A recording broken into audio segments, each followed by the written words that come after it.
え Nani? 注意。激しい雷雨警報。まさか。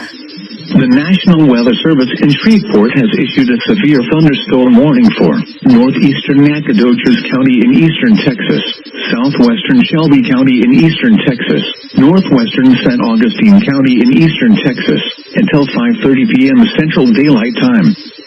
At 4:52 p.m. Central Daylight Time, a severe thunderstorm was located 8 miles northeast of Nacogdoches, moving east at 15 miles per hour. Hazard, 60 miles per hour wind gusts and quarter-size hail.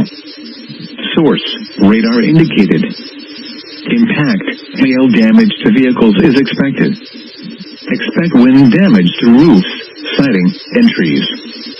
Locations impacted include Nacogdoches, Martinsville, Appleby, Arcadia, and Stockman.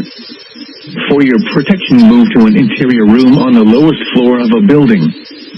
Large hail and damaging winds and continuous cloud-to-ground lightning is occurring with this storm. Move indoors immediately. Lightning is one of nature's leading killers. Remember, if you can hear thunder, you are close enough to be struck by lightning. Repeating, a severe thunderstorm warning has been issued until 5:30 p.m. Central Daylight Time for the following counties in Texas: Nacogdoches, St. Augustine, and Shelby.